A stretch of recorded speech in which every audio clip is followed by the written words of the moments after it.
Padmavathi garu.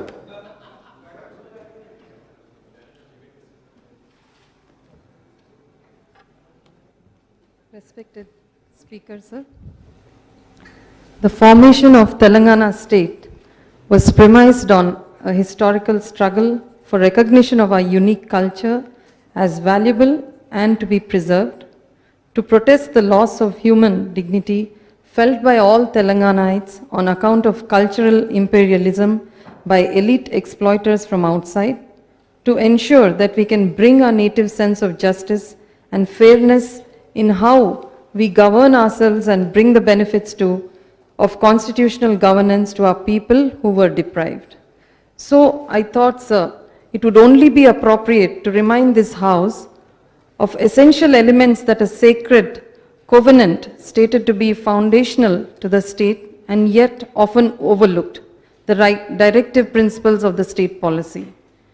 So without going into all of them, but just to grasp the soul of our nation, task encoded in our constitution, we need to reconsider again and again the metrics and values by which we have to necessarily be guided by. One is social justice in all walks and public institutions of our country, and minimization of inequalities in income and endeavor to eliminate inequalities in status, facilities and opportunities. As recognized by one of the greatest sons of India, Dr. B.R. Ambedkar Garu, unless we are guided by a sense of urgency to eliminate inequalities in the social and economic sphere, the political freedoms we guaranteed for ourselves, both as individuals and as fraternal beings, in a harmonious social order, would themselves prove to be illusory. Article 39, sir, provides an invaluable roadmap that all citizens, men and women equally, have the right to an adequate means of livelihood, that the ownership and control of material resources are so distributed as to best subserve common good, that children are given opportunities to develop in a healthy manner and in conditions of freedom and dignity, and that childhood and youth are protected against exploitation.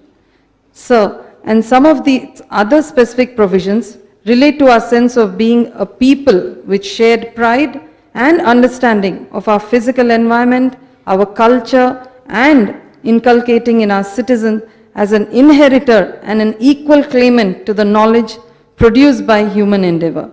In particular, sir, let us remind ourselves, right to education, with particular emphasis on the educational and economic interests of scheduled castes, and when read together with fundamental duties, the inculcation of scientific temper and a deep desire to search for the new knowledge, and protection of monuments and places and objects of national importance.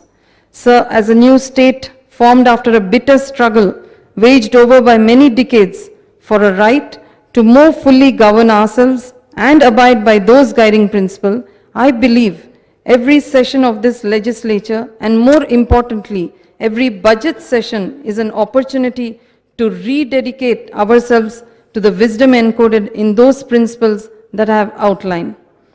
Sir, the specific areas from the budget that I will be touching upon are information technology, environment, forests, science and technology, and administration of religious endowments. So under information technology, it's a field is vital to our economy and has the potential to generate of well-paying jobs if we are careful about it. Consequently, it is a sector that needs to be constantly monitored, to be protected, and advantages should be enlarged. But it also goes beyond mere economic factors. RAND Group, sir, a major think tank, in its report, Global Technology Revolution, recognizes that information technology as one of the 4 key elements of knowledge revolution, along with biotechnology, material sciences and nanotechnology. In fact, RAND report also goes on to say that IT is a key enabler of search for new knowledge.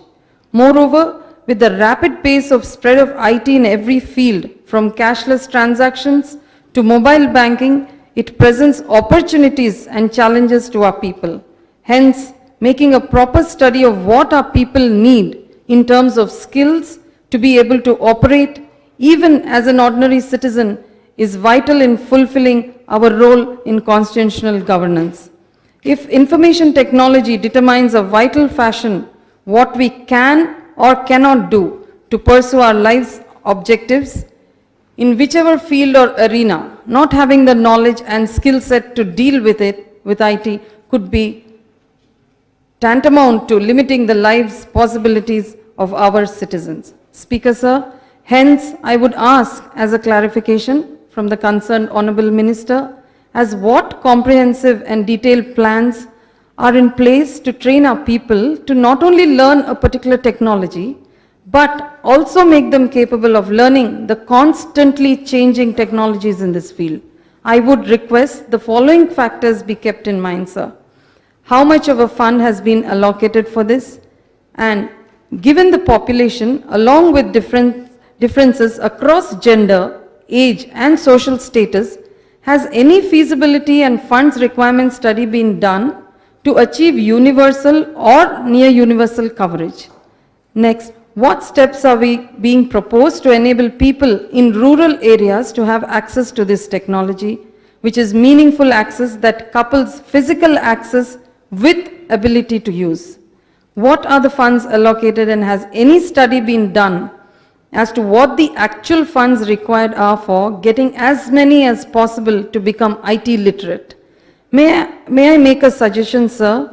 Why not enable the development of mobile training kiosks wherein youngsters with some qualifying levels of aptitude are trained as trainers to provide training to all segments of our population? Could we not